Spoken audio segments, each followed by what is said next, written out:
கர்த்தருடைய பரிசுத்த நாமம் மகிமைப்படுவதாக. இந்த காலைவெளியிலும் தேவனை ஆராதிக்கும்படி, தேவனை தொழுது கொள்ளும்படி கர்த்தர் தந்த மகா பெரிய ஸ்லாக்கியங்களுக்காக, இரக்கங்களுக்காக நான் தேவனை நன்றியுள்ளத்தோடு துதிக்கிறேன், ஸ்தோத்திரிக்கிறேன். கர்த்தர் நல்லவர். இன்றைக்கு நம்ம பெண்டிகாஸ்டல் சண்டே என்று சொல்வோம். பரிசுத்த ஆவியானவர் ஊற்றப்பட்ட அந்த நாளைத்தான் பெந்தெகோஸ்தே தினம் என்று சொல்லி எல்லா சபையிலும் இன்றைக்கு அந்த நாளை நினைவு கூர்ந்து கர்த்தரை ஆசரிக்கிறார்கள். பெந்தெகோஸ்தே என்றால் 50 என்று அர்த்தம். ஆண்டவர் உயிர்த்தெழுந்த பிற்பாடு 50வது நாள் பெந்தெகோஸ்தே பண்டிகை என்று சொல்லி அவர்கள் மேல்விட்டறையிலே காத்திருந்து ஆவியானவர் ஊற்றப்பட்ட அந்த தினம் தான் பெந்தெகோஸ்தே.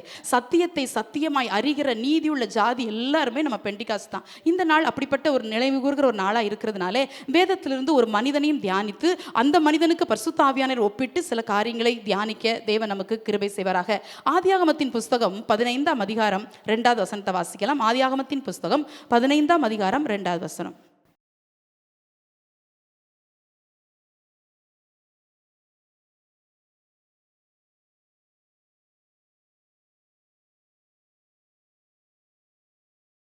கீழே வாசிக்கிறோம். ஆபிரகாமை கர்த்தர் ஆசீர்வதித்து, ஆபிரகாமை கர்த்தர் உயர்த்தி, ஆபிரகாமை கர்த்தர் மேன்மைப்படுத்தி, அவர் எல்லா ஆசீர்வாதங்களையும் ஆபிரகாமுடைய வாழ்க்கையில தந்தார். ஆனாலும் முந்தின அதிகாரத்தில் பார்க்கும்போது லோத்து சிறையாய் கொண்டு போகப்பட்டான். ஆகவே இந்த ஆபிரகாமுக்கு உள்ளத்தில் ஒரு ஏக்கம் இருந்துட்டே இருந்துச்சு. ஆண்டவரே, என் காரியங்கள் எப்படி நடக்கும்? அதான் 15ஆம் அதிகாரம் 1ஆம் வசனத்தில் சொல்வார், இந்த காரியங்கள் நடந்த பின்பு கர்த்தர் ஆபிரகாமை நோக்கி, பயப்படாதே, நான் உனக்கு கேடகமோ உனக்கு மகா பெரிய பலனுமா இருக்கிறேன் அப்படின்னு சொல்றார். சொல்லிட்டு ஆண்டவற்றை ஆபிரகாம் கேட்கிற, ஆண்டவரே, அடிய எனக்கு என்ன தருவீர்? நான் பிள்ளை இல்லாமல் இருக்கிறேனே. அந்த ஏக்கம் எத்தனை ஆடு மாடுகளை பார்த்தாலும் சரி, எத்தனை மிருக ஜீவன்களை பார்த்தாலும் சரி, எவ்வளவு ஐஸ்வர்யங்களை பார்த்தாலும் இந்த ஆபிரகாமுக்கு உள்ளத்தில் ஒரு ஏக்கம் இருந்துகிட்டே இருந்துச்சு. எனக்கு பிள்ளை இல்லை, எனக்கு பிள்ளை இல்லை, எனக்கு பிள்ளை இல்லை. இதெல்லாம் இருந்து எதுக்குப்பா?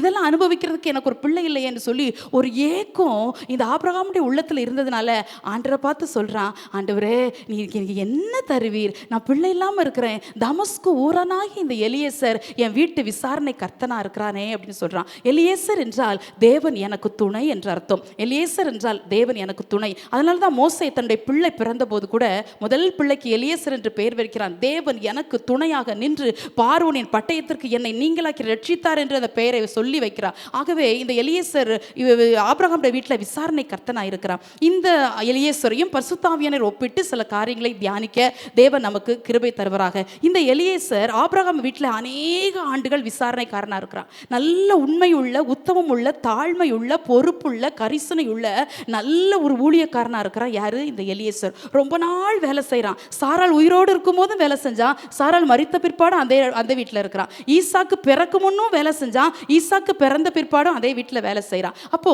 இந்த எலியேசர் எப்படி வீட்டு விசாரணை கர்த்தனா இருந்து அவனுடைய ஆபிரகாம் வீட்டில் நடந்த எல்லா காரியத்தையும் அவன் விசாரித்தானோ, அதே போல ஆவியானவர் அப்போஸ்தலர் 20ஆம் அதிகாரம் 28ஆம் வசனத்தில் சொல்லப்பட்டபடி பரிசுத்த ஆவியானவர் சபையை கண்காணிப்பதற்கு, ஒருவேளை மந்தையை மேய்ப்பதற்கு எங்களை வைத்திருந்தாலும் ஆவியானவரும் நல்ல கண்காணியாய் அவர் சபைக்குள்ளே உலாவுகிறார். அவர் சபையை விசாரிக்கிறார், சபையை வசனத்தால் போசிக்கிறார், சபையை சீர்படுத்துகிறார், சபை தடமாறி போகும்போது கண்டிக்கிறார், சபையை உணர்த்துகிறார், சபையை எச்சரிக்கிறார். ஆவியானவர் சபையை விசாரிக்கிற நல்ல தேவனாய் இருக்கிறார் என்பதை மறக்கக்கூடாது.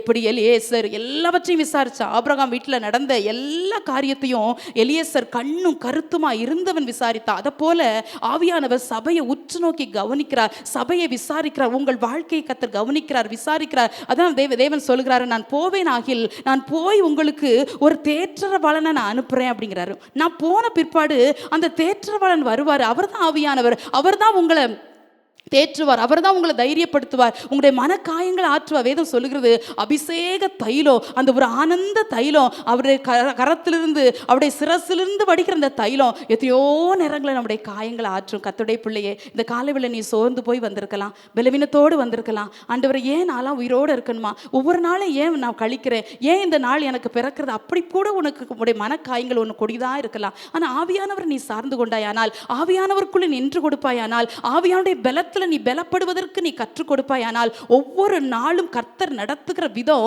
உனக்கு ஆச்சரியமா இருக்கும். உன் வாழ்க்கை பயணம் எப்பெல்லாம் உனக்கு கடினமா இருக்குதோ, எப்பெல்லாம் நீ சோர்ந்து போகிறியோ, எப்பெல்லாம் உனக்கு உலகம் உனக்கு வெறுப்பா தெரியுதோ, ஆண்டவரே, இதுக்கு மேல என்னால ஒரு அடி எடுத்து வைக்க முடியாது என்று சொல்லி உன் நம்பிக்கையை நீ எப்பெல்லாம் தளர விடுகிறாயோ, ஆவியானவருக்குள் நின்று கொண்டு, ஆவியானவருக்குள் நின்று கொண்டு, ஆண்டவரே, நீங்க தருகிற பலத்தினால நான் இந்த யோர்தானை கடப்பேன், நீங்க தருகிற இந்த பலத்தினால நான் இந்த எரிகோவ கடப்பேன் என்று நீ தைரியமாய் சொல்ல முடியும். தேவ பிள்ளையே, வாழ்க்கை அவ்வளவு எளிதல்ல. ஊழியம் செய்கிற எங்களுக்கும் ஊழியம் அவ்வளவு எளிதல்ல. ஒவ்வொரு கடினமான பாதைகளையும், ஒவ்வொரு சவால் நிறைந்த காரியங்களையும், ஒவ்வொரு மரண பள்ளத்தாக்கில் இதுவரை தாண்டுவதற்கும் ஜெயிப்பதற்கும் கர்த்தர் பலன் தருவாரானால், நான் தூக்கின இந்த வேதமும் நான் சார்ந்து கொண்ட ஆவியானவர் மாத்திரமே என்னை பலப்படுத்தினார் என்று நான் தைரியமாய் சொல்ல முடியும். உங்களுக்கும் அதைத்தான் சொல்லி தருகிறேன். எப்பொழுது எப்பக்கமும் உனக்கு நெருக்கமாய் இருக்கிறதோ, நீ காண்கிற ஒன்றும் உனக்கு வாய்க்கவில்லையோ, நீ கண்ணீர் வடித்து கண்ணீரே எனக்கு உணவாயிற்று என்று நீ சொல்லுகிறாயோ, கர்த்தருடைய பிள்ளையே, இந்த காலை வேளையில பரிசுத்த ஆவியானவர் என்கிற ஜீவ நதி, அந்த ஜீவ நதி உனக்குள் பாயட்டும். அது உன் வறட்சியெல்லாம் நீரூற்றாய் மாற்றும். உன் வறண்ட வாழ்க்கையை அது செழிப்பாய் மாற்றும். ஒவ்வொரு நாளும் கேளு, ஆவியானவரே நீர் எனக்குள் வாரும், நீர் வந்தால் அந்த காரியத்தை ஜெயிப்பேன், நீர் வந்தால் இந்த காரியத்தை நீ கடப்பேன் என்று சொல்லி ஒவ்வொரு நாளும் ஆவியானுடைய முழு பலத்தையும் நீ சார்ந்து கொள்வாயானால் உன் வாழ்க்கை பயணம் உனக்கு இன்பமாய் மாறும்.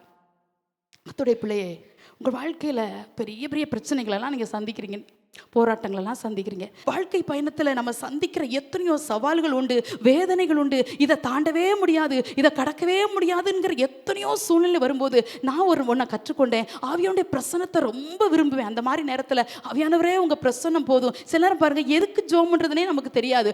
ஒன்றா ரெண்டா பிரச்சனை, எல்லாமே பிரச்சனையாக இருக்கும். பார்க்குற எல்லாமே பிரச்சனை, பிள்ளை பிரச்சனை, கணவன் பிரச்சனை, மனைவி பிரச்சனை, வருமானமே பிரச்சனை, எல்லாமே பிரச்சனையாக இருக்கும்போது நீங்கள் எதுக்கு ஜோம் பண்ணுவீங்க? அப்படிப்பட்ட கடினமான சூழ்நிலையில் நான் உங்களுக்கு ஒன்று சொல்லித்தரேன். உங்க பிரசன்னம் போதும் ஆண்டவரே, உங்க பிரசன்னம் போதும் அப்பா, உங்க கிருபை போதும்னு சொல்லி பாருங்க. அப்படியே பிரசன்னத்தினால வருகிற ஆறுதலை, அப்படியே பிரசன்னத்தினால வருகிற தேறுதலை எங்களால கூட கொடுக்க முடியாதுங்க. ஆவியானவர் என்கிற அந்த ஜீவ நதி உன் குடும்பத்துக்குள்ள பாய்ந்துட்டே இருக்கட்டும். தேவ பிள்ளையே, அது பாயட்டும், உன் மூலமா பாயட்டும், உன் மூலமாய் பாயட்டும். உன் குடும்பத்துக்கு அது போதுமானதா இருக்கட்டும். ஏன் சோர்ந்து போனேன்? ஏன் பலவீனத்தை கண்டு நடுநடுங்கி போனேன்? ஏன் கண்ணீர் வடிச்சு ஆத்துமாக்களுக்காக கண்ணீர், சொந்த குடும்பத்துக்காகவே நினைச்சு அழுது ஏன் நிக்கிற? ஆண்டவரே நீர் போதும்னு சொல்லிப்பாரு. ஆவியானவரே எனக்குள் வாருன்னு சொல்லிப்பாரு. கிச்சன்ல நிக்கிறியா? கர்த்தருடைய பிரசன்னத்தை உணர்ந்து பாருங்க. வேலை செய்யற இடத்துல நிக்கிறீங்களா? ஆபீஸ்ல உட்கார்ந்துட்டு இருக்கிறீங்களா? அடுத்த காரியம் என்ன செய்யறதுன்னு தெரியலையா? ஆவியானவரே எனக்கு ஞானம் தாருன்னு கேளுங்க. நான் அப்படிலாம் கேட்டு என் வாழ்க்கையில நான் செஞ்ச காரியங்கள் அநேகம் உண்டு. தேவ பிள்ளையே, ஒவ்வொரு சூழ்நிலையிலும் ஆவியானவர் தருகிற ஞானம், ஆவியானவர் தருகிற பலத்தை நீ முழுவதுமா சார்ந்துகோ. நீ ஒரு நாள் சொல்லுவ, ஆவியானவர் தான் என்ன நடத்தினாரு, உன் குடும்பம் அல்ல, நீ நம்பி இருக்கிற உறவல்ல, தேவனே நடத்துவார். அந்த நல்ல ஆவியானவருக்காக கரங்களை தட்டி கர்த்தரை ஸ்தோத்திரிக்கலாமா? எவ்வளவு நல்ல ஆவியானவர், உன்னை சரியான வழியில நடத்துகிற ஆவியானவர், உனக்கு தேவையான நேரத்தில் நல்ல ஆலோசனை தருகிற நல்ல ஆவியானவர். அப்படி இந்த எலியேசர் ஆபிரகாமுடைய வீட்டில் எல்லாத்தையும் விசாரிச்சான். பொறுப்பா மிருகஜீவனை விசாரிக்கிறான், வேலைக்காரர்களை விசாரிக்கிறான், ஆபிரகாமுக்கு எவ்வளோ வருமானம் வருது எல்லாமே எலியேசருக்கு தான் தெரியும். ஏன்னா இவன் A to Z, இவன் தான், இந்த எலியேசர் தான் ஆபிரகாம் வீட்டில் விசாரணை கர்த்தனா இருக்கிறான். அதனால தான் ஆதியாமத்தின் புஸ்தகம் 24 அதிகாரம் 1-2 வசனத்தை வாசிக்கலாம். ஆதியாமத்தின் புஸ்தகம் 24:1-2.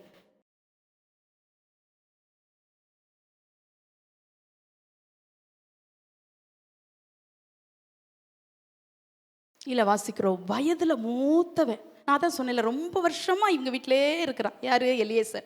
ஈசாக்கு பிறக்க முன்னே வேலைக்கு சேர்ந்துட்டான். ஓடி இப்போ ஒரு 2 வருஷம் 3 வருஷம் வேலை செஞ்சுட்டு ஓடி போகல. இவன் வீட்டிலே இருந்து, ஆபிரகாம் வீட்டிலே இருந்து உண்மையா உத்தமமா வேலை செய்கிறான். இப்போ வீட்டில் எத்தனையோ வேலைக்காரங்க இருந்தாலும் ஆபிரகாமுடைய இருதயம் எலியேசரை நம்புச்சு. அதனால எலியேசர்ட்ட சொல்றான், என் மகனுக்கு பொண்ணு பாருன்னு சொல்லி இவ்வளவு சீமானா இருக்கிற ஒரு ஆபிரகாம் ஒரு வேலைக்காரனை பார்த்து சொல்லணும்னா அந்த எலியேசருடைய ஸ்தானத்தை நம்ம யோசித்து பார்க்கணும். அவன் எவ்வளோ பெர்ஃபெக்ட் மேனாக இருந்தா அவனை நம்பி நீ போய் என் மகனுக்கு பொண்ணு பார்த்துட்டு வா அப்படின்னு சொல்றான்னா அந்த எலியேசர் எவ்வளோ தேவ பக்தி நிறைஞ்ச மனுஷனா இருந்திருப்பான் பார்த்தீங்களா? காரியத்தை நம்பி ஒப்பு கொடுக்குறான். எலியேசரை நம்பி ஒப்பு கொடுக்குறான். நீ போய் பார்த்துட்டு வா. கர்த்தருடைய பிள்ளையே, உன் காரியத்தை மனசிட்ட ஒப்பு கொடுத்துறாத. உன் முன்னால் செய்வேன்னு சொல்லுவாங்க, ஆமாம் இவளுக்கெல்லாம் செய்யணுமான்னு சொல்லிடுவாங்க. உன் காரியம் தேவன்கிட்ட ஒப்பு கொடுத்து பாருங்க. தேவனே உங்கள் காரியத்தை நடத்துவார். காரியம் கர்த்தரால் வரணும். அதான் அதிகாரம் 24 வாசிக்கிற எல்லாத்துக்கும் திருமண காடுகள் நம்ம இந்த வசனத்தை பார்க்கலாம். இந்த காரியம் கர்த்தரால் வந்தது. நான் சொல்வேன், இந்த காரியம் இல்லை, எந்த காரியமும் கர்த்தரால் தான் வரணும். எல்லா காரியமும் கர்த்தரால் தான் வரணும். ஹல்லேலூயா. இவ்வளவு நல்ல தேவனை சேவிக்கிற பாருங்க. அதனால நம்பி எலியேசர் என்ன செய்கிறான்? ஒப்பு கொடுக்குறான். எலியேசர் பிரயாணப்பட்டு போகிறான். ரெண்டாவதாக முதல்ல ஆவியானவர் விசாரிக்கிறவர். எலியேசரும் விசாரணை கர்த்தனா இருந்தால் ஆவியானவரும் நம்மளை விசாரிக்கிற. ரெண்டாவதாக ஆதியாமத்தின் புஸ்தகம் 24 அதிகாரம் 10 வசனத்தை வாசிக்கலாம். ஆதியாமம் 24:10.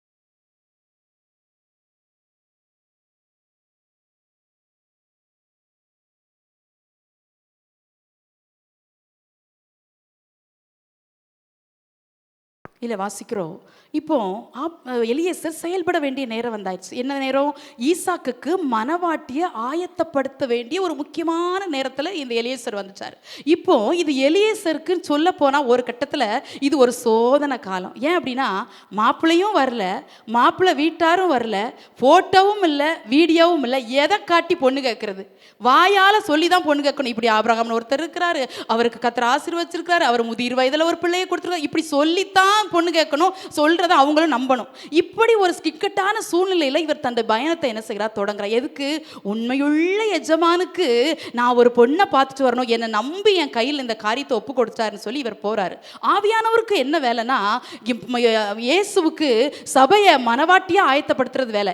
ஈசாக்குக்கு மனவாட்டியை ஆயத்தப்படுத்துறதுக்கு எலியேசர் போனது போல ஆவியானவரும் சபையை மனவாட்டியாக ஆயத்தப்படுத்துறது ஆவியாண்டே வேலை. அதனால தான் சபையில் சில நேரம் நம்மளை எச்சரிக்கிறார், உணர்த்துறாரு, கண்டிக்கிறாரு, போதிக்கிறாரு. தடமாறி போகும்போது, நம்முடைய வழிகள் தாறுமாறா இருக்கும்போது தேவன் நம்மோடு பேசுறாரு. எத்தனையோ நேரங்களில் கர்த்தருடைய சத்தம் உனக்கு அற்பமா தெரிஞ்சிச்சுல, கர்த்தருடைய சத்தத்தை நீ அசட்டை பண்ணி நீ போன நாட்கள் உண்டுல்ல. இல்ல தேவ பிள்ளையே, நீ தேவ சமூகத்தை அற்பமா என்னன்னா, பலிபீடத்திலிருந்து வருகிற வார்த்தை உனக்கு அற்பமா தெரிஞ்சிச்சுன்னா ஒரு நாளும் உன் வாழ்க்கையில உயர்வை பார்க்க முடியாது, மேன்மையை பார்க்க முடியாது. கர்த்தர் உன்னை உயர்த்துவாருங்கிற வார்த்தை உனக்கு சந்தோஷமா இருக்கலாம், கர்த்தர் உன்னை மேன்மையா வைப்பாருங்கிற வார்த்தை உனக்கு சந்தோஷமா இருக்கலாம். ஆனா பலிபீடத்திலிருந்து வருகிற எச்சரிப்பின் வார்த்தை, பலிபீடத்திலிருந்து வருகிற உணர்த்துதலின் வார்த்தையை ஒவ்வொரு நாளும் கேட்கணும்ப்பா. என்கிட்ட பேசுனீங்கல்லப்பா, நான் எப்பவுமே சொல்வேன், ஆண்டவரே எங்கள் சந்ததிகள் நான் ஊழியத்துக்கு எழும்பும் போது விரியன் பாம்பு குட்டிகளே அப்படின்னு சொல்லி கடிந்து கொண்டு பேசுகிற, யோவான் ஸ்நானங்களை போல கடிந்து கொண்டு பேசுகிற சந்ததியா எங்க சந்ததி எழும்பணும் ஆண்டவரே.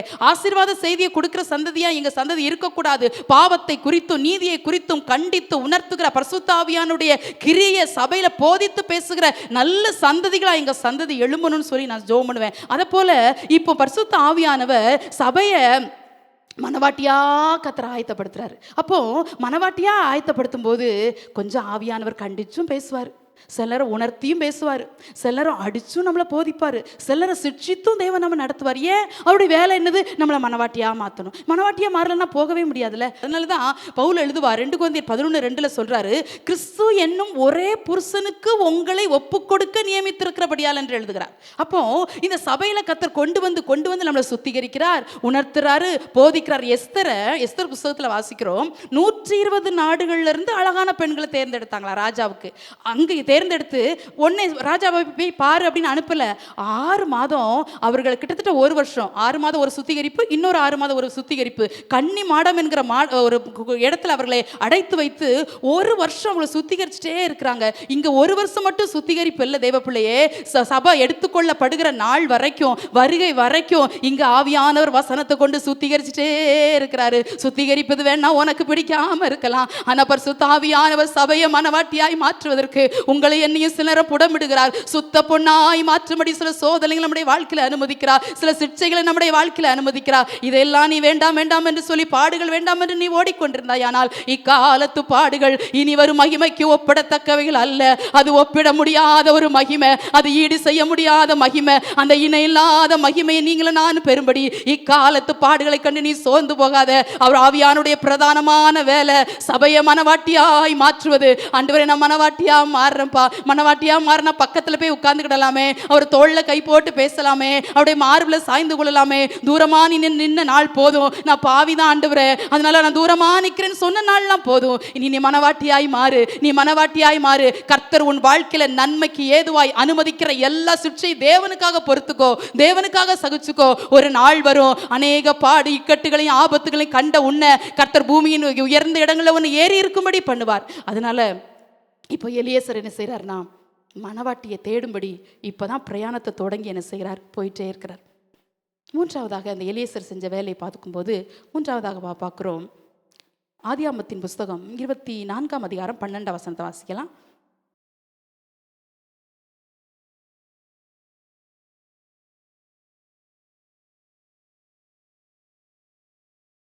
இப்போ எலியேசர் அந்த ஊரில் போய் சேர்ந்துட்டார். எவ்வளோ ஜோம்னிட்டே போயிருப்பார். ஜெபிக்கிற ஒரு எலியேசர் பாருங்க, ஜெபிச்சு தான் காரியத்தை துவங்கினான். இப்போ அந்த ஊரில் போய் நின்றுட்டான். யார் வீட்டுக்கு போகணும்னு தெரியாது, ஃபோன் நம்பர் கிடையாது, அட்ரஸ் எல்லாம் கிடையாது, யாரும் சொல்லிலாம் விடலை. ஆவியானவர் நடத்துகிற பாதையில் தான் இப்போ எலியேசரும் பயணிச்சுட்டு இருக்கிறாரு. இப்போ எலியேசர் போய் ஜெபம் பண்றாரு. ஆண்டவரே, எப்படி ஜெபம் பண்றாரு? என் தேவனே, என் கர்த்தாவே, என் எஜமானாகிய ஆபிரகாமு கர்த்தாவே. அவனுடைய ஜெபத்தில் எவ்வளவு தாழ்மை பாருங்க. தன்னை மேன்மைப்படுத்தலைங்க. சுயத்தை உடைத்த எலியேசர் தன்னையே சொல்லாம, நான் எவ்வளவு உண்மையா இருந்தேன் என் எஜமானுக்கு, அப்படிலாம் சொல்லல. என் எஜமானாகிய ஆபிரகாமுக்கு தேவனா இருக்கிற கர்த்தாவே. பரிசுத்த ஆவியானவர் கூட ரோமர் 8ஆம் அதிகாரம் 26ஆம் வசனத்தில் வாசிக்கிறோம். வாக்கு கடங்காத பெருமூச்சுகளோடு நமக்காக வேண்டுதல் செய்கிறாராம். பரிசுத்த ஆவியானவரும் எலியேசரையும் நான் ஒப்பிட்டு பேசுகிறேன். எலியேசரும் ஜெபிக்கிறவர், பரிசுத்த ஆவியானவரும் நம்ம ஏற்றபடி வேண்டி, ரோமர் 8:26, நம் ஏற்றபடி வேண்டிக் கொள்வது இன்னதென்று அறியாமல் இருக்கிறபடினாலே ஆவியானவர் தாமே வாக்கு கடங்காத பெருமூச்சுகளோடு நமக்காக வேண்டுதல் செய்கிறார். என்ன ஜெபம்னே தெரியாமல் இருக்கிற மதீனமான நமக்கு ஆவியானவர் நமக்காக பரிந்து பேசி என்ன செய்கிறாராம்? ஜெபிக்கிறாராம். இப்போ எலியேசர் அந்த இடத்துல போய் நின்றாரு. இப்போ ஜெபிக்கிறாரு. 13ஆம் வசனத்தில் சொல்லி ஜெபிக்கிறாரு. 13ஆம் வசனத்தை வாசிங்க.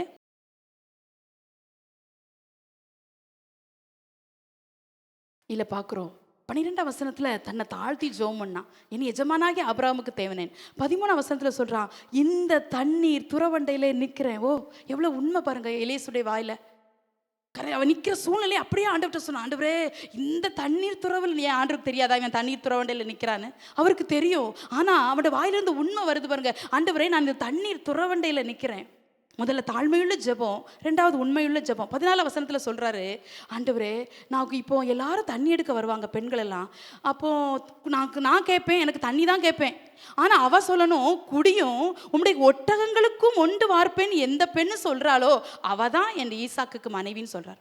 இது கொஞ்சம் கடினமான ஜெபந்தான். இந்த ஜெபத்தை ஆண்டவர் கேட்பாரா கேட்க மாட்டாரான்லாம் எலியேசர் நினைக்கல.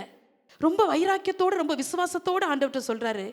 இவன் ஜெபத்தின்படியே கர்த்தர் இவனுக்கு அனுக்கிரகம் செஞ்ச ஒரு அற்புதமான ஜெபம். உள்ளத்தின் ஆழத்திலிருந்து ஜெபிக்கிறான். அவனுடைய ஜெபத்தில் ஒரு தாழ்மை, அவனுடைய ஜெபத்தில் ஒரு உண்மை, அவனுடைய ஜெபத்தில் ஒரு பொறுப்பு, அவனுடைய ஜெபத்தில் ஒரு வைராக்கியம், இதெல்லாம் பார்க்க முடிகிறது.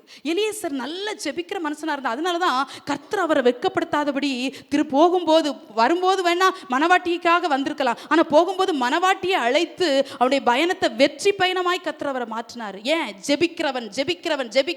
ஜெபிக்கிறவன் தோற்று போனதாக சரித்திரமே இல்லை. தேவ பிள்ளையே, சம்பாதிக்கிறவன் தோற்று போயிருக்கலாம், எத்தனையோ தொழிலதிபர்கள் தோற்று போயிருக்கலாம். ஜெபிக்கிற தேவ பிள்ளைக்கு தோல்வி என்பது சரித்திரத்திலே இல்லை. இக்காலத்து தோல்வி இனி வருகிற நாட்களே உங்களுக்கு ஜெயமாய் மாறும். ஒவ்வொரு நாளும் நீ ஜெபி. உங்கள் ஜெபம் எப்படிப்பட்டதா இருக்கிறது? ஜெபிக்கிற பழக்கம் உங்களுக்கு உண்டா? ஜெபிக்கிற வழக்கம் உங்களுக்கு உண்டா? 5 நிமிஷம் ஜெபம், 10 நிமிஷம் ஜெபம், அதை சொல்லலை. நீ தேவனுக்குள்ள உண்மையா இருந்து உள்ளத்தின் ஆழத்திலிருந்து தேவ பிரசன்னத்தை உணர்ந்து ஜெபிக்கிற அந்த நல்ல பழக்கம் உங்களுக்கு இருக்குதா? பலவீனங்கள் வரும்போது ஆண்டவர் தேவை வரும்போது தேவன் தேவை. எல்லாம் உங்களுக்கு சம்பூர்ணமாய் நிறைவாக்கின போது தேவனை நிறைய பேர் நினைக்கிறதே இல்லை, தேடுறதே இல்லை. உங்களுடைய ஜெபம் எப்படிப்பட்டதா இருக்குது? எவ்வளோ நேரம் ஜெபிக்கிறீங்க? எந்தெந்த சூழ்நிலையெல்லாம் நீங்கள் ஜெபிக்கிறீங்க? ஒரு இடத்துல உட்காந்து மணிக்கணக்காக உட்காந்து ஜெபிங்க அப்படி நான் சொல்லலை. அதுக்கு ஒரு குறிப்பிட்ட நேரம் ஒதுக்குவோம். ஆனால் நீங்கள் நிறைய பேர் வேலைக்கு போகிறீங்க, உங்கள் வீடுகளில் வேலை இருக்கும். நான் சொல்கிறேன், நீங்கள் நிற்கிற எல்லா இடத்துலையும் ஜெபிச்சு பழங்க. அது மார்க்கெட்டாக இருக்கலாம், அது கடையாக இருக்கலாம், அது தெரு ஓரங்களாக இருக்கலாம், பஸ் ஸ்டாண்டாக இருக்கலாம். நீங்கள் நிற்கிற எல்லா இடத்துலும் உங்கள் உள்ளத்தின் ஆழத்திலிருந்து ஒரு சின்ன ஜெபம் உங்கள் வாயில் வந்துட்டே இருக்கணும். அதான் நான் எப்போவுமே சொல்ல, அது மௌன ராகங்கள். அது உனக்கும் ராஜாவுக்கும் தாங்க தெரியும். அது மௌன மொழி. சிலர் எங்கள் வீட்டில் கொஞ்ச நாளைக்கு வந்து பேட்ஸ் வளர்த்தோம். அந்த ரெண்டும் ரொம்ப பேசிக்கிடும். அந்த 2 பேட்ஸும் என்னதான் பேசும்போது இது அது மூஞ்ச பார்க்கும், அது இது மூஞ்ச பார்க்கும். அது நான் எனக்கே தெரியாது, அது 2 பேசும். அப்படி ஆவியானவர் நம்மளை நேசிக்கிறார்ல, மனவாட்டியா நம்ம மாறுபால நம்மளை எதிர்பார்த்துருக்கல. நீ எந்த பாஷையில பேசினாலும் அவரால் புரிந்து கொள்ள முடியும். தேவ பிள்ளையே, ஆஸ்பத்திரியில் உட்கார்ந்துட்டு இருக்கிறியா? டாக்டர் வரதுக்காக வெயிட் பண்ணிட்டு இருக்கிறியா? ஐயோ எவ்வளோ நேரம் ஆகுது, டாக்டரே வரல நினைக்கிறியா? ஏன் ஒரு பாட்டு பாடு, ஒரு ஜோமுன்னு. கர்த்தர் உன் வாயிலிருந்து பிறக்கிற அந்த மௌன ராகத்தை ரொம்ப ஆண்டருக்கு பிடிக்குங்க. நான்லாம் இதை என் வாழ்க்கையில் அனுபவிச்சனால பேசுகிறேன். நான் எனக்கு அப்பாட்ட பேசுறது, அப்படி பிரசன்னத்தை உணர்றது, அப்பாடைய சமூகத்தில் விழுந்து கிடக்கிறது, இதெல்லாம் எனக்கு ரொம்ப ரொம்ப ரொம்ப ரொம்ப பிடிக்கும். அதனால தான் ஆண்டவருக்குள்ளே நின்று கொண்டு இவ்வளவு தைரியமாய் உங்களோடு பேசிட்டு இருக்கிறேன். இப்படி ஒரு பழக்கப்படுத்தி பாரு, உன் வாழ்க்கை உனக்கு இன்பமாக மாறும். கிறிஸ்துவ வாழ்க்கை என்பது பஞ்சுமத்தையில் படுக்கிற அனுபவம் அல்ல. பாடுகள் உண்டு, வேதனை உண்டு, சவால்கள் உண்டு. உலகத்தானுக்கு கூட இல்லாத கண்ணீர்களும் போராட்டங்களும் நம்முடைய வாழ்க்கையில் வரும்போது நீங்கள் சோர்ந்து போகக்கூடாது. நீங்கள் ஜெபிக்கிறவளா இருங்கள், ஜெயம் பெற்றவளா நிச்சயமாய் மாறுவீர்கள். இப்படி எலியேசர் ஒரு ஜெபத்தை உள்ளத்தின் ஆழத்திலிருந்து பண்ணுறான். ஒரு கடினமான ஜெபம் தான். அவள் வர்றவா நல்லவளாக இருக்கணும், தண்ணியும் கொடுக்கணும். தண்ணி கொடுக்க மாட்டேன்னு யாரும் சொல்ல மாட்டா நிச்சயமா. ஆனால் தண்ணியும் கொடுக்கணும், ஒட்டகங்களுக்கும் கொடுக்கணுமே. இப்போ அதான் ரொம்ப பெருசு. ஒரு ஒட்டகம் 100 குடம் தண்ணி குடிக்குன்னு சொல்கிறாங்க. அப்போ 10 ஒட்டகம், 10 × 100 1000. சிலர் சொல்கிறாங்க ஒரு ஒட்டகம் 250 குடம் குடிக்குன்னு சொல்கிறாங்க. நமக்கு தெரியல. ஆனால் கிட்டத்தட்ட 600 முறை இந்த ரெபெக்காள் துறவுக்குள்ளே இறங்கி இறங்கி இறங்கி ஏறினாலாம். 600 முறை ஏறி இருக்கிறானா அவளுக்கு ஒரு நல்ல மனசு இருந்துச்சு. அப்போ இவனுடைய ஜெபத்துக்கு அப்படியே கர்த்தர் பதில் தர்றாரு. இது கடையில் அவ ஒட்டங்களுக்கெல்லாம் தண்ணி கொடுத்துட்டான். அவள் தண்ணி கொடுத்த விதம் என்னை ரொம்ப ஆச்சரியப்படுச்சு. அதெல்லாம் விவரமாக சொல்ல நேரமில்ல, கற்றுக்கு சித்தமெல்லாம் ரெபெக்காளை குறித்து இன்னொரு தடவை உங்களோட பேசுகிறேன்.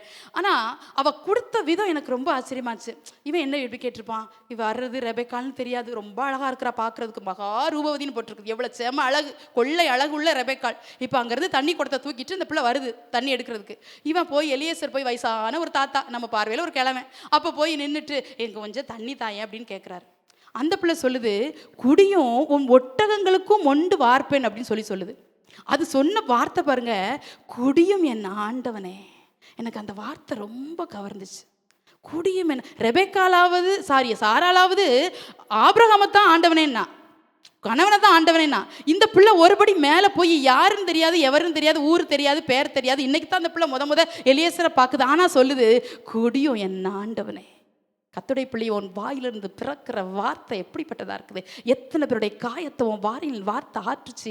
எத்தனை பேரை உன் வாயின் வார்த்தையில் நீங்கள் கொன்னீங்க. அது உன் கணவனாக இருக்கலாம், உன் பிள்ளையாக இருக்கலாம், யாராக கூட இருக்கலாம், உன் குடும்பத்தில் இருக்கிற எந்த நபராக கூட இருக்கலாம். உங்கள் வார்த்தையால் தேற்றப்பட்டவங்க உண்டா? உன் வாயின் வார்த்தை எத்தனை பேரை ஆற்றி இருக்குது.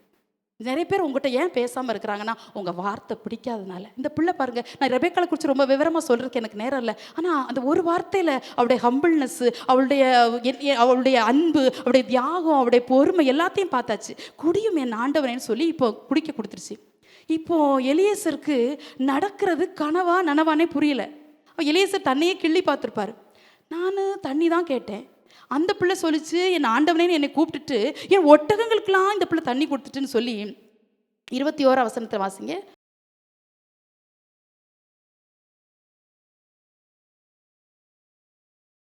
இப்போ ரொம்ப வாயடைச்சு போயிட்டார் எலியேசர்.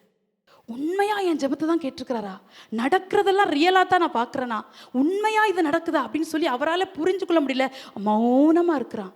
இப்படி கூடவாப்பா ஜெபத்துக்கு பதில் கொடுப்பீங்க, இப்படி கூடவாப்பா நீங்கள் ஜெபத்தை கேட்பீங்க அப்படின்னு சொல்லி கர்த்தருடைய பிள்ளையே இப்படியெல்லாம் அவன், அதான் வேதம் சொல்லுது, அவன் சொல்லி முடிக்கும் முன்னே அவன் கொடுத்து தூக்கிட்டு வந்தா. அதை வாசிக்கிற 15 வசனத்தில் வாசிக்க, சொல்லி முடிக்கும் முன்னே. இப்படி என்னைக்காவது ஆண்டவர் உங்கள் ஜெபத்துக்கு பதில் கொடுத்துருக்கிறாரா?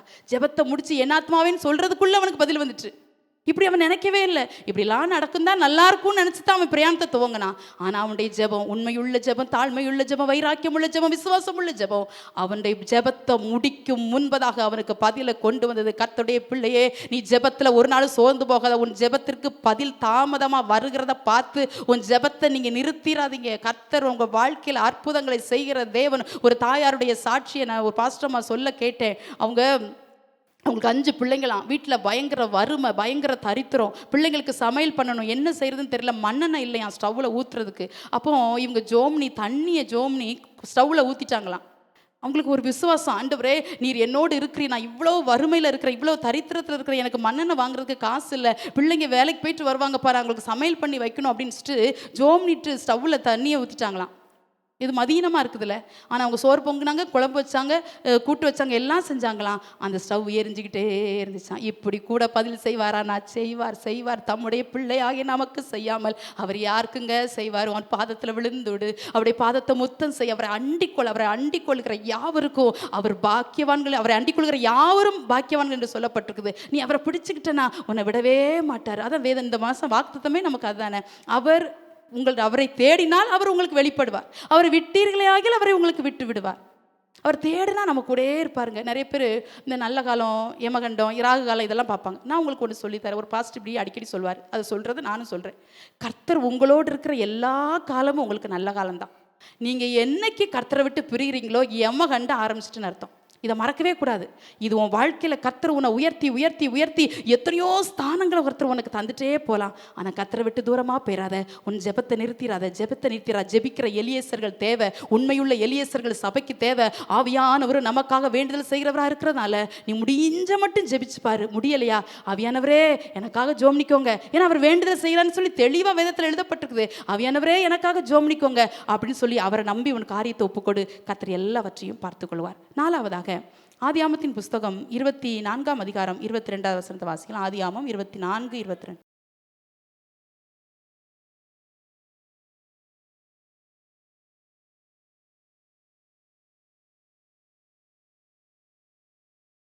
நான்காவதாக எலியேசர் கொடுக்கிறவன்.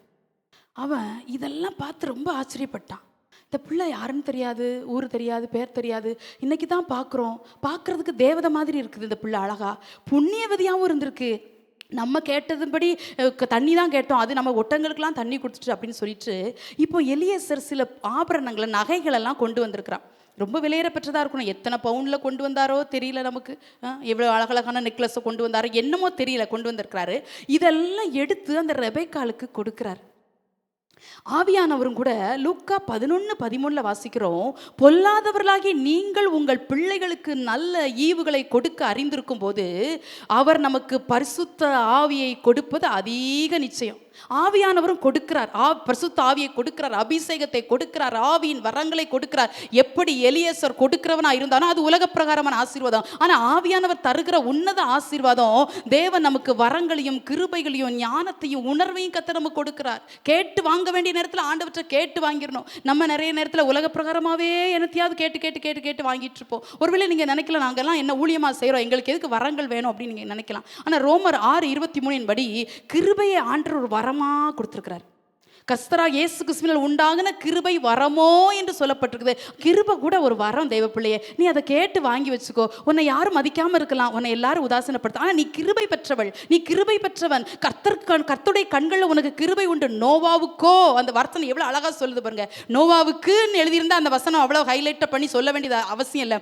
நோவாவுக்கோ அப்படின்னா யாருக்குமே கிருபை இல்லாத நேரத்தில் நோவாவுக்கு மட்டும்தான் கிருபை, நோவாவுடைய குடும்பத்துக்கு தான் கிருபை. கர்த்தருடைய கண்களில் உனக்கு கிருபை கிடைக்கணும்னா காலையில் போய் அவருடைய சமூகத்தில் விழு. உனக்கு பலவீனமாக இருக்கலாம், நீ எழும்ப முடியாமல் இருக்கலாம், உன் உள்ளத்தின் ஆதங்கத்தை கர்த்தர் பார்க்குறாரு. ஒவ்வொரு மணி நேரத்தையும் ஆரம்பிக்கும் போது பரிசுத்த ஆவியானவரை சார்ந்துகொள். ஆவியானவரே உங்கள் பிரசன்னத்துக்காக ஸ்தோத்திரம், ஆவியானவரே உங்கள் கிருபைக்காக ஸ்தோத்திரம், ஆவியானவரே உங்கள் ஆவியானவர்ங்கிற வார்த்தை உங்கள் வாயிலிருந்து வந்துட்டே இருக்கணும். ஆவியானவர் நம்முடைய லைஃப் பார்ட்னருங்கிற மறக்கக்கூடாது. வாழ்க்கையில் நமக்கு ஒரு பங்காளர். அவரும் கெஸ்ட் இல்லை, வந்துட்டு போயிட்டு. சிலருக்கு ஆவியானவர் ஞாயிற்றுக்கிழமை மட்டும்தான் வருவார். அப்புறம் திங்கள்லேருந்து சனி வரைக்கும் ஆவியானவர் வரவே மாட்டார். ஆவியானவருக்கும் அவங்களுக்கு சம்பந்தமே இல்லாத வாழ்க்கை. அப்படி அல்ல தேவ பிள்ளையே. ஆவியினால் நடத்தப்படுகிற அனுபவத்தில் இணைந்து கொள், ஆவியானவருக்குள் நின்று கொள். எந்த சூழ்நிலையில் வந்தால் எசேக்கியேலை எலும்புகள் நிறைந்த பள்ளத்தாக்கில் ஆவியானவர் உருவ நடக்க பண்ணுகிறார். அங்கே கூட எசேக்கியேல் தைரியமாக நடந்து போனா. எப்படி? ஆவியானவர் கூட இருந்தனால எலும்புகள் நிறைந்த பள்ளத்தாக்கா இருக்கலாம், அதுலேயும் எசேக்கியேல் என்ன செய்கிறார்? தைரியமாக நடந்து போகிறார். அப்போ இந்த எலியேசர் என்ன செய்கிறாரு? கொடுக்கிறார். எடுத்து என்ன செஞ்சுருக்கலாம்? நான் நாளைக்கு உன் வீடு எங்கே இருக்குன்னு சொல்லு, நான் நாளைக்கு வீட்டில் வந்து தர்றேன் அப்படின்னு சொல்லியிருந்திருக்கலாம் எலியேசர். ஆனால் இந்த எலியேசர் அப்படி செய்யலை. அவ செஞ்சு முடித்த உடனே நம்மனா என்ன செஞ்சோம்? ரொம்ப தேங்க்ஸ் சிஸ்டர், ரொம்ப தேங்க்ஸ் பிரதர், கடவுள் மாதிரி வந்தீங்க அம்மா, நீங்கள் மட்டும் நம்மளை மாதிரி வாயில் வடை சுடுறதுக்கு ஒருத்தரால முடியாது. ஆண்டவற்றையும் இப்போ அதே தான். கர்த்தருடைய பிள்ளையே, உன் நன்றியை நீ சாதாரணமாக எடுத்துக்கிடாத. கர்த்தர் உனக்கு தருகிற சுகம், கர்த்தர் உனக்கு தருகிற பலன், கர்த்தர் உனக்கு தருகிற ஆரோக்கியத்துக்கு நீ என்னைக்காவது நன்றி. நான் எப்பவுமே சொல்கிறேன்ல, நீங்கள் பிறந்தநாளுக்கு ஒவ்வொரு பிறந்தநாளை காணும்போதும் நீங்கள் தேவனுக்கு நன்றி செலுத்துங்கன்னு சொல்கிறத விட நன்றியோடு கூட நீ தேவனுக்காக நீ என்ன செலுத்தின? ஒவ்வொரு வருஷத்தையும் கிருபையாக காத்தார்ல, அது நன்றி செலுத்திட்டு ஆள் உயரம் கேட்கனாலும் செஞ்சு வெட்டுங்க, தப்பே இல்லை. ஆனால் தேவனுக்கு ஒன்றும் செலுத்தாமல் ஏன் சொல்கிறேன்னா, ஐசி வார்டில் போய் பாருங்கள், வயசானவங்க மட்டும் ஐசி வார்டில் படுக்கலைங்க. பிறந்த பிள்ளைங்க, உலகம்தான் என்னன்னு தெரியாத பிள்ளைங்க, கற்பத்திலிருந்து வெளிப்பட்ட பிள்ளைங்க, தாய் தகப்பன்னா யாருன்னு தெரியாத பிள்ளைங்க ஐசி வார்டில் போகிறது மட்டும் இல்லை, ஒரு நாளைக்கு இதே ஜிஹெச்சில் 40லேருந்து 50 கேஸு செத்து செத்து செத்து செத்து ஐசி வார்டிலேருந்து வெளியே வருதுங்க. என்றைக்குமே அநேக பேர் ஐசி வார்டுக்கே நம்ம போகல. இல்லை அப்போ அப்படியெல்லாம் நம்மளை காத்தார்ல, அப்படியெல்லாம் நமக்கு சுகம் கொடுத்தார்ல. அப்போ வாயால் நன்றி ஆண்டவரே, கோடி நன்றி ஆண்டவரேன்னு சொல்லிட்டு நம்மளால் எப்படி நமக்கு மனசு வரும்? ஒவ்வொரு நாளும் தேவ சமூகத்தில் காத்துரு. தேவன் உனக்கு செய்கிற எல்லா நன்மைக்கும் நன்றி சொல்லு. இங்கே எலியேசர் கொடுக்கிறவனாக தான், ஆவியான ஒரு வரங்களை பகிர்ந்தளித்து கொடுக்கிறவராக இருக்கிறாரு. நம்மளும் தேவனுக்கு கொடுக்க வேண்டிய நேரத்தில், அது நேரமாக இருக்கலாம், பணமாக இருக்கலாம், சுகமாக இருக்கலாம், ஆரோக்கியமாக இருக்கலாம், எதை எதை தேவனுக்காக நீ கொடுக்க முடியுமோ அதெல்லாம் தேவனுக்கு கொடுத்து நன்றி செலுத்தணும். ஐந்தாவதாக இந்த எலியேசருடைய ஒரு காரியத்தை நம்ம பார்க்கும்போது ஆதியாகமம் 24ஆம் அதிகாரம் 33ஆம் வசனத்தை வாசிக்கலாம். ஆதியாகமம் 24:33.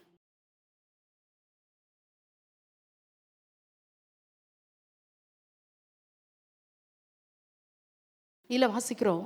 இப்போ எலியேசரை வீட்டுக்கே இந்த பிள்ளை கூட்டிகிட்டு போயிட்டு, இவ கொடுத்தான்ல காதணிகள் நகைகள்லாம் கொடுத்தான். அந்த பிள்ளை ஆசையாக அதை வாங்குது பாருங்க. ரெபெக்காலும் சாதாரணமானவள் இல்லை, அவளும் ஒரு நல்ல ஐஸ்வர்யமான குடும்பத்தில் உள்ளவா. யாருன்னு தெரியாது, எவருன்னு தெரியாது. இந்த ஆள் எதுக்குமா நமக்கு நகையெல்லாம் கொடுக்குறாரு, நம்ம வேற ரொம்ப அழகாக இருக்கிறோம் அப்படின்ட்டு அந்த பிள்ளை வேண்டானே சொல்லலை. ஆசையாவது வாங்கிட்டு போகுது. என்ன வாலிய பிள்ளை பாருங்களா, வாங்கிட்டு ஓடுது வீட்டுக்கு சொல்கிறதுக்கு. அண்ணன்ட்ட அம்மாட்டெல்லாம் அப்படிலாம் போய் சொல்லுது. ஏம்மா இப்படி நான் தண்ணி எடுக்கிற இடத்துல ஒருத்தரை பார்த்தனாமா, அவர் இதெல்லாம் எனக்கு கொடுத்தாராமா அப்படின்னு சொல்லிட்டு இந்த பிள்ளை ஆசையாக ஓடிப்போய் என்ன செய்து சொல்லுது. இப்போ வீட்டுக்கே கூட்டிகிட்டு போயிட்டு அவன் வீட்டில் ராத்தங்க இடம் உண்டான்னு தான் கேட்குறான். அப்பவும் இந்த பிள்ளை சொல்லுது இடமும் இருக்குது, போதிய மட்டும் வைக்கோலும் தீவனமும் இருக்குதுன்னு சொல்லி இந்த பிள்ளை வீட்டுக்கே கூட்டிகிட்டு போயிட்டு இவரை சும்மா இல்லை 10 ஒட்டகத்துக்கு சோறு தீவனம் போடணும், கூட வந்து வேலைக்காரங்களுக்கு சாப்பாடு போடணும். நம்மன்னா மண்டையில் குட்டிடுவோம், இல்லைன்னு சொல்ல வேண்டியதானே. குழம்பு எங்கள் அம்மா வைக்கலன்னு சொல்ல வேண்டியதானே. அப்படி நம்ம சொல்லியிருப்போம்ல பிள்ளைய. அப்படியெல்லாம் ரெபேக்கால வளர்க்கலை, அவங்க அம்மா அப்பா நல்லா வளர்த்துருக்குறாங்க.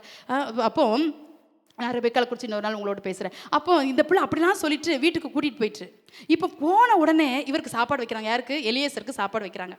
என்ன ரசமும் துவையிலும் வச்சா சாப்பாடு வச்சுருந்துருப்பாங்க. நல்ல பெஸ்ட்டு விருந்து வச்சுருப்பாங்க. ஆடு அடித்தாங்களோ கண்ணுக்குட்டி அடித்தாங்களோ என்ன அடித்தாங்களோ தெரியல.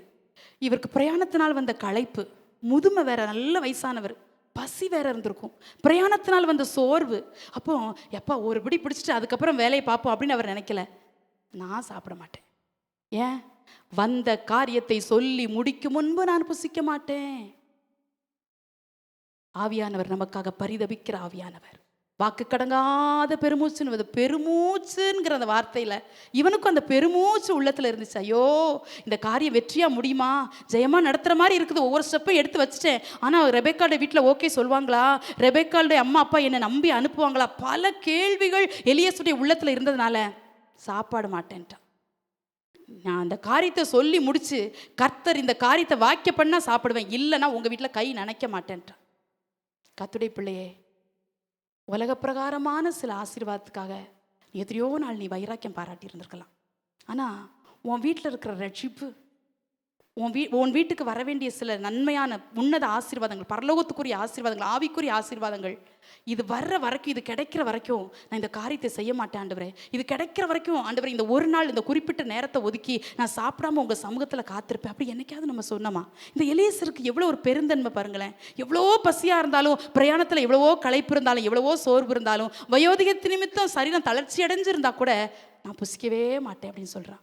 தேவன் கூட சொல்றாரு. யோபா 4:32 வாசிக்கிறோம். 34 வசனத்தில் சொல்றாரு, என் பிதாவின் சித்தத்தை செய்து முடிப்பதே என் போஜனம்.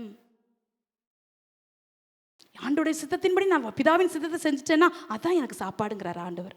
எபிரேயர் 13:9, போஜன பதார்த்தங்களால் அல்ல, கிருபையினாலே இருதயம் ஸ்திரப்படுகிறது நல்லது. நீ சாப்பிடுகிற ஆகாரம் அல்ல, கிருபையும் ஆவியானவர் தருகிற பலனோ உன்னை ஸ்திரப்படுத்தும், உன்னை சீர்படுத்தும், உன்னை நேர்வழியாய் நடத்தும்.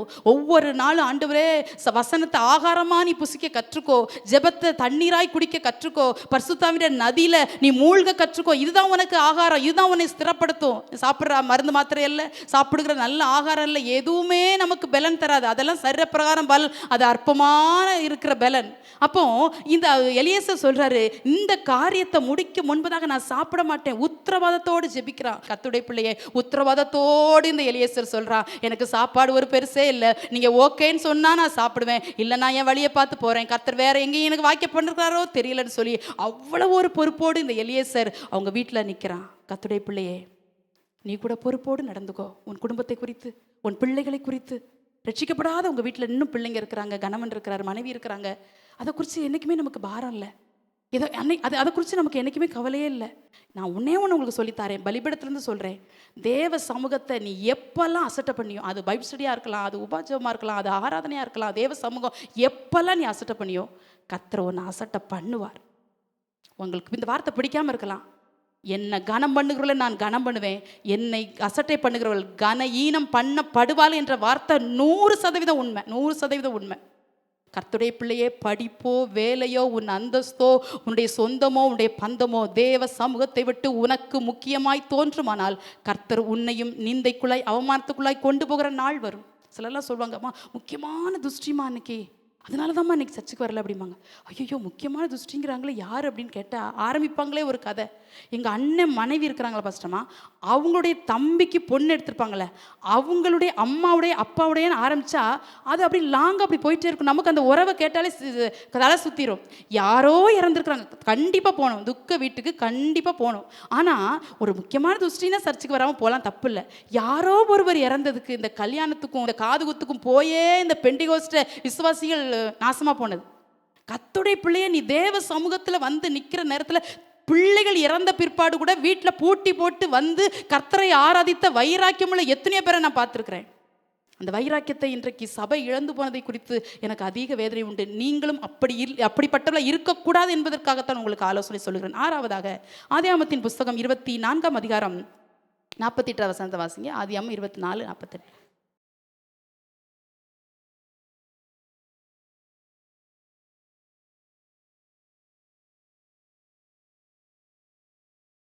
இல்லை பார்க்குறோம். இப்போ எல்லா காரியத்தையும் ஆண்டவர் சக்ஸஸாக முடிச்சு கொடுத்துட்டார். யாருக்கு? எலியேசருக்கு. இப்போது எலியேசருடைய உள்ளத்தில் ஒரு நல்ல சந்தோஷம். தலை குனிந்து கத்தரை பணிந்து, என்ன தாழ்மை அந்த எலியேசருக்கு பாருங்கள். உண்மையாக எக்ஸலண்ட் மேன் அந்த எலியேசர். தலை குனிந்து கத்தரை பணிந்து கொண்டு என்ன நேர் வழியாக நடத்தின கர்த்தர் என்று சொல்லி கத்தரை துதிக்கிறான். இந்த எலியேசருக்கு காரியம் நடக்கும் முன்னும் ஜெபிச்சான். காரியம் நடந்து முடிஞ்சு வெற்றியா தேவன்கிட்ட இருந்து பதில் வந்த பிற்பாடும் தேவனுக்கு நன்றி செலுத்துறான். என்ன சொல்றாரு? நேர் வழியா என்னை நடத்தினார், நேர் வழியா என்னை நடத்தினார். சங்கீதம் 143:10 உம்முடைய நல்ல ஆவி என்னை செம்மையான வழியிலே நடத்துவாராக.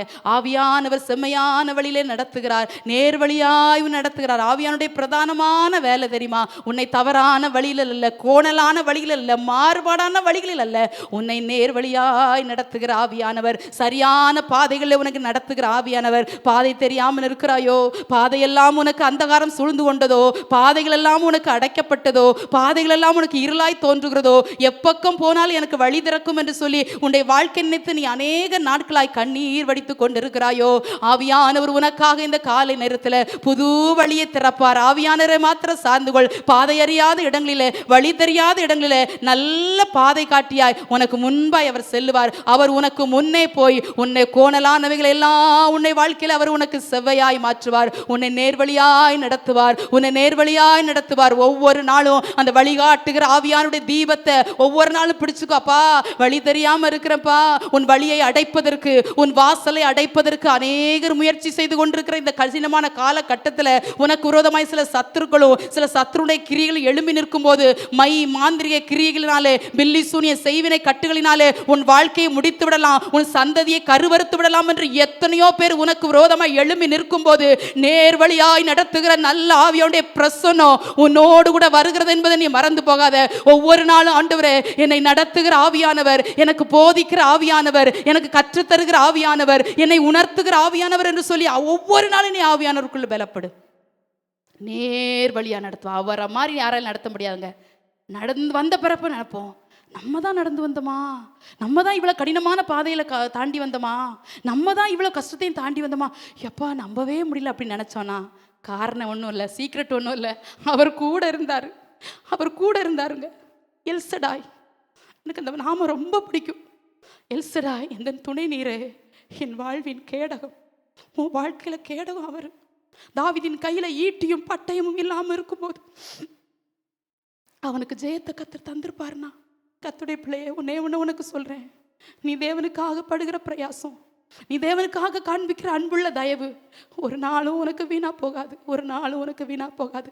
உன் பாதையை அடைப்பதற்கு எத்தனையோ பேர் உன் பாதைகளை வந்து விழுந்திருக்கலாம். நீ நடக்கிற பாதையை கூட நெருக்கமாக்கி உன் வழியை மூடி இருக்கலாம். பாதையில் வெளிச்சம் இருந்தால் தானே நடந்து போக முடியும். வெளிச்சமே இல்லைன்னா நீ எப்படி நடந்து போக? அவரால் இன்ன வெளிச்சத்தினால இருளை கடந்து போகும்படி கர்த்தரே உனக்கு நித்திய வெளிச்சமாயிருப்பார். கர்த்தரே உனக்கு நித்திய வெளிச்சமாயிருப்பார். உன் சூரியனும் அஸ்தமிக்காது, உன் சந்திரனும் மறையாது. உன் துக்க நாட்கள் முடிந்து உன்னை நேர்வழியாய் நடத்துகிற நல்ல தேவனவர். ஒவ்வொரு நாளும் அந்த ஆண்டவரை என்ன நடத்துங்கப்பா.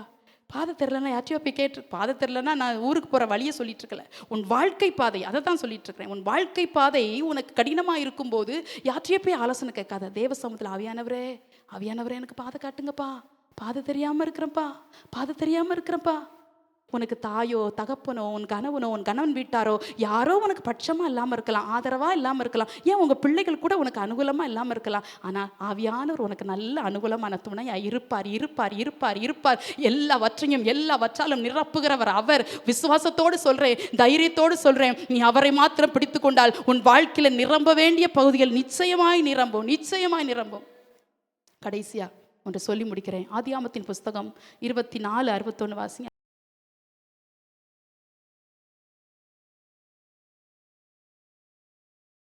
இல்லை வாசிக்கிறோம், இந்த எலியேசர் கடைசியா மனவாட்டியை அழைத்து கொண்டு போகிறார். இப்போ தான் எலியேசருடைய வேலை முடியுது.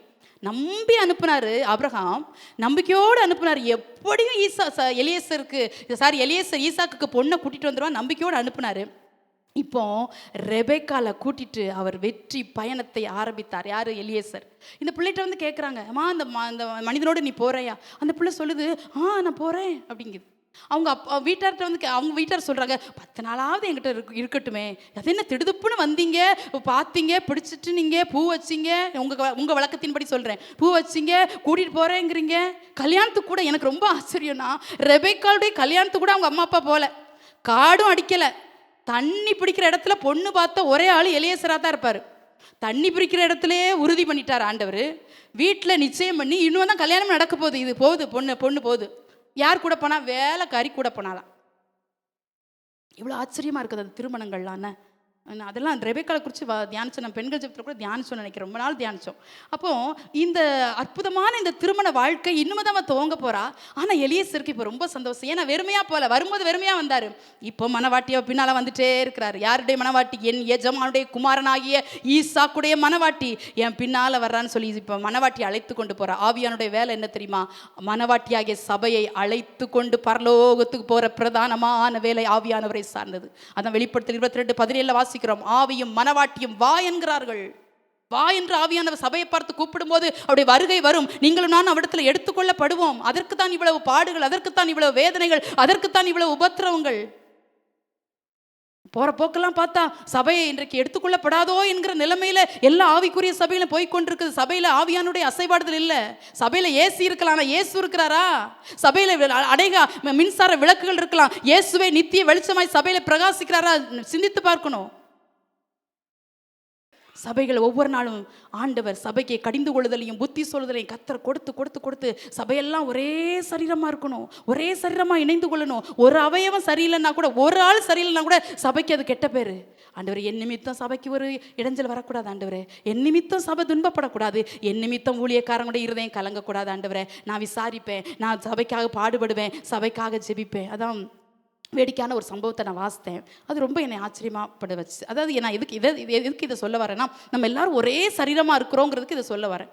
ஒரு நாள் மூக்குக்கும் இந்த கண்ணுக்கும் சண்டையாம். என்ன இது வந்து ஒரு சிந்திக்கிற கதை, உண்மையாக நடந்துச்சு அப்படிலாம் கேட்கக்கூடாது, சிந்திக்கிறதுக்கு. அப்போது இந்த மூக்குக்கும் கண்ணுக்கும் சண்டையாம். என்ன சண்டைன்னா, கண்ணு சொல்லிச்சான், நீ கண்ணாடி போட்டிருக்கிற, அதை எதுக்கு ஏன் மேலே தூக்கி வச்சிருக்க? நான் தான் உனக்கு கிடச்சேன்னா கண்ணுக்குள்ளே போடு கண்ணாடியை, மூக்கு மேலே தூக்கி வச்சுக்கிட்டு என்னையவே எல்லாரும் மூக்கு கண்ணாடின்னு சொல்கிறாங்க அப்படின்னு சொல்லி இந்த கண்ணுக்கும் மூக்குக்கும் ரொம்ப சண்டையாம். உடனே கண்ணுக்கு எஞ்சிச்சா மூக்கிட்ட, எனக்கு கொஞ்சம் கண்ணு தெரியாது, நான் கண்ணாடி போடலன்னா நான் தவறி விழுந்துருவேன் அப்படின்னு. அதெல்லாம் கிடையாது, எத்தனை நாள் ஏன் மேலே தூக்கி வச்சு உன் பாரத்தெல்லாம் ஏன் மேலே தூக்கி வச்சுட்டு இருக்க, நீ போட்டால் உன் கண்ணுக்குள்ளே கண்ணாடி போட்டுக்கோ, ஏன் மேலே இனிமேல் தூக்கி வைக்கக்கூடாது, கண்ணாடியை கலத்துன்னு சொல்லிட்டான் அந்த மூக்கு. உடனே இந்த கண்ணுக்கு எஞ்சி பார்த்துச்சு, வேறு வழி இல்லைன்னு சொல்லி கண்ணாடியை கலத்திட்டு. ஏற்கனவே அது கண்ணு தெரியாது, பாவம் அது நடந்து போகும்போது தடுமாறி கீழே விழுந்து மூக்கில் தான் முதல்ல அடிபட்டுச்சான். அப்போ தான் அந்த மூக்கு நினச்சிச்சான், ஐயோ அன்னைக்கு கெஞ்சினாலே நம்மகிட்ட கண்ணாடியை போட்டுக்கிறேன், உன் மேலே தூக்கி வச்சுக்கிறேன் அப்படின்னு. அப்படி ஒரு சரீரம் எல்லாத்தோடையும் ஒத்துழைக்கணும்.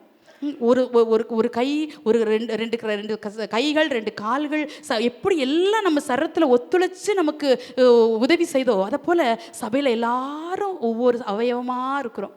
அப்போது ஒரு அவயம் பாடுபட்டால் எல்லாருக்கும் அது பாடாக இருக்கும். ஒரு விசுவாசிக்கு பிரச்சனைனா நம்ம அது ஜெப குறிப்பாக மாறணும். ஐயோ அவங்க சுகமில்லைன்னு சொன்னாங்களே ஆண்டவரே, அவங்க ஆஸ்பத்திரிக்கு போகிறேன்னு சொன்னாங்களே ஆண்டவரே, அவங்க இக்கட்டில் இருக்கிறேன்னு சொன்னாங்களே ஆண்டவரே, இவ்வளோ நெருக்கத்தில் இருக்கிறேன்னு சொன்னாங்களேப்பா ஆண்டவரே, நான் அவங்களுக்காக ஜெபிப்பேன் ஆண்டவரே, அவங்களுக்காக ஜெபிப்பேன். நமக்கு அப்படி ஜெபிச்சு பழக்கமே இல்லை. யாருக்கு தான் பாடு இல்லை, யாருக்கு தான் வேதனை இல்லை, யாருக்கு தான் சோம்பலாம்? நாங்களும் கூட தான் சோம்பலாமல் இருந்தோம். எத்தனை பேர் எங்களை கேட்டாங்க. அப்படி வாயிலிருந்து வரக்கூடாது தெய்வ பிள்ளையே. உன்னை யார் கேட்கலாம், கேட்காம இருக்கலாம், அதை பற்றி இல்லை. இனி ஆண்டவர் சபைக்காக, சபை என்ன செய்து என்று கேட்காதே, நான் சபைக்காக என்ன செய்தான் என்று கேள். இயேசு எனக்கு என்ன செய்தார் என்று கேட்காதே, நான் இயேசுக்காக என்ன செய்கிறேன் என்று யோசித்துப்பார். அப்படிதான் உங்கள் வாழ்க்கை ஆசீர்வாதமாக மாறும். கர்த்தருடைய பிள்ளைய, உன்னுடைய வாழ்க்கையின் ஓட்டை எப்படி ஓடிக்கொண்டு இருக்குது?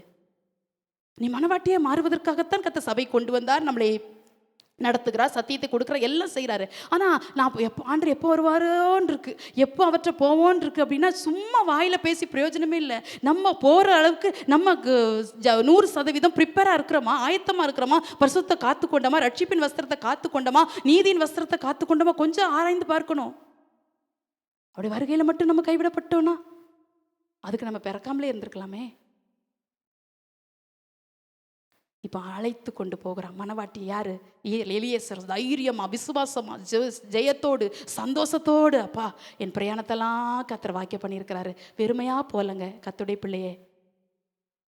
ஏன் எப்படி நம்பி அனுப்புனாங்க? எலியேசர் ரெபெக்காள் அழகுள்ள பிள்ளை, ஞானமுள்ள பிள்ளையா இருந்திருக்கு. யாருன்னு தெரியாது, திடீர்னு வந்தாரு, திடுப்புன்னு வந்தாரு, பொண்ணை கேட்டாரு, கூட்டிட்டு போறேன்னாரு, போயிட்டாரு. எப்படி நம்பி அனுப்புனாங்கன்னா, எலியேசருடைய வாயிலிருந்து ஆபிரகாமை குறித்து புகழ்ந்து பேசின அந்த வார்த்தை, நிச்சயமா இந்த எஜமானுக்கு இவன் உண்மை உள்ளவனா இருப்பானா, அந்த எஜமான் உண்மையாக தான் இருப்பார். அவங்க ஆபிரகாமை பார்க்கலங்க, ஆபிரகாமை பார்க்கல, ஈசாக்கையும் பார்க்கல, அவங்க வீட்டையும் பார்க்கல.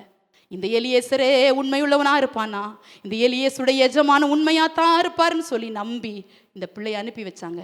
வார்த்தையை முடிக்க போகிறேன். கர்த்தருடைய பிள்ளையே, உன் காரியங்களை யாற்றை நம்பி ஒப்பு கொடுக்கறதுன்னு நீ வந்தாயல்லவா? யாற்றை நம்பி இதை சொல்றது? என் உள்ளத்துல ஓரத்துல மறைத்து வைத்திருக்கிற இந்த ஆதங்கத்தை யாற்றை கொட்டி தீர்ப்பதென்று நீ அநேக நாட்கள் அழுதாயல்லவா? இயேசுவை நம்பி உன் காரியத்தை ஒப்புக்கொடு. ஒரு நாள் உன்னை வெட்கப்படுத்த விடவே மாட்டார், ஒரு நாள் உன்னை கைவிட மாட்டார். அவரை போல நம்பிக்கைக்கு உரிய தேவன், நம்பத்தக்கவர் ஒருவர் கூட இந்த உலகத்தில் கிடையாதுங்க. அது உன் கணவனாக இருக்கலாம், உன் மனைவியாக இருக்கலாம். எல்லா உறவுகளை காட்டிலும் நீங்கள் நானும் சார்ந்திருக்கிற அந்த தெய்வம் சாதாரணமானவரை நான் பிரசங்கித்து கொண்டிருக்கல, அசாதாரணமான ஒரு தெய்வத்தை பிரசங்கித்து கொண்டிருக்கிறேன். நமக்காக நிந்தைகளையும் பாடுகளையும் அனுபவித்து இன்றைக்கு உன்னதத்தில் உட்கார்ந்திருந்து நம்மையும் அழைத்து கொண்டு போவதற்காக சமயம் பார்த்து கொண்டிருக்கிற ஒரு தேவனை நான் பேசி கொண்டிருக்கிறேன். கர்த்தருடைய பிள்ளையே, அவரை நம்பு. இஸ்ரவேலே, நீ கர்த்தரை நம்பு. ஆரோன் குடும்பத்தாரே, கர்த்தரை நம்புங்கள். லேவி குடும்பத்தாரே, நீங்கள் கர்த்தரை நம்புங்கள். நம்பு, தேவனை நம்பு, அவருடைய வார்த்தையை நம்பு, அவருடைய சபையை நம்பு, ஜெபத்தை நம்பு, விசுவாசத்தை நம்பு, வசனத்தை பைத்தியக்காரி போல அறிக்கையிடு. ஒவ்வொரு நாள் நம்பு. வேற எதுவுமே உன் வாழ்க்கையில நம்பிக்கைக்குரியதா இல்லாமல் இருக்கலாம். ஆனால் நீங்களும் நான் நம்பி இருக்கிற இந்த தெய்வம் இப்போ நம்பி இவனை அனுப்பி, யாரை? ரெபெக்காளை அனுப்பிட்டாங்க.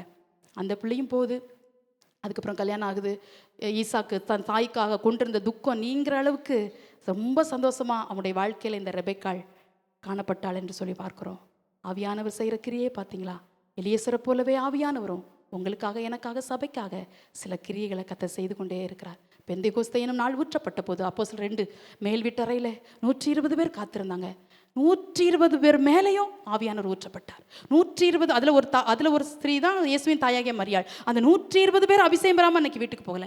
அபிஷேகம் பெறாமல் இருக்கிற தேவ பிள்ளையே, கர்த்தர் சுத்தமான சீக்கிரமாய் ஒரு நாள் அபிஷேக ஆராதனை நடத்தலாம். நீ ஒரு நாளும் ஜெபி. அபிஷேகம் எனக்கு எதுக்கு, இந்த அந்நிய பாஷை எனக்கு எதுக்குன்னு கேட்காத. புறஜாதிகள் மேலே ஆவியின் வரம் பொழிந்தரப்பட்டது என்று அப்போஸ்தலர் வாசிக்கிறது போல உன்மேல் ஆவியின் வரம் பொழிந்தரப்படன ஆவியானவரை நீ இதுவரைக்கும் பெற்றுக்கொள்ளாமல் இருப்பாயானால், அபிஷேகத்தை அந்நிய பாஷை அடையாளத்தோடு நீ பெற்றுக்கொள்ளாமல் இருப்பாயானால், ஒவ்வொரு நாளும் நீ ஆவியானவரை, அபிஷேகத்தை நீ வாஞ்சிப்பது மிக மிக அவசியம். ஆவியானவர் இல்லாமல் இந்த உலகத்தில் நீ ஜெயமாய் வாழ முடியாது. உன் ஓட்டம் எவ்வளவோ ஞானமுள்ள ஓட்டம் என்று நினைத்து கொண்டிருக்கலாம், விவேகமுள்ள ஓட்டம் என்று நீ நினைத்து கொண்டிருக்கலாம். ஆனால் நான் சொல்லுவேன், அது உனக்கு ஒரு தோல்வியின் ஓட்டமாகத்தான் இருக்கும், அது உனக்கு சோதனை ஓட்டமாகத்தான் இருக்கும். ஓட்டம் ஜெயமாய் மாற வேண்டுமானால் குட்டி பிள்ளைங்களிலிருந்து வாலிபலிருந்து பெரியவந்து எல்லாருக்கும் ஆவியின் நிறைவு ஊற்றப்படணும். என் பாத்திரம் நிரம்பி வழிகிறது என்று தாவீது சொல்லுவானால் சும்மா சொல்லல, அது அவனுடைய வாழ்க்கையின் எக்ஸ்பீரியன்ஸில் எழுதுறான். என் பாத்திரம் நிரம்புது, உனக்குள்ள இருக்கிற கிருபை நிரம்பணும், உனக்குள்ள இருக்கிற அபிஷேகம் நிரம்பிட்டே இருக்கணும்.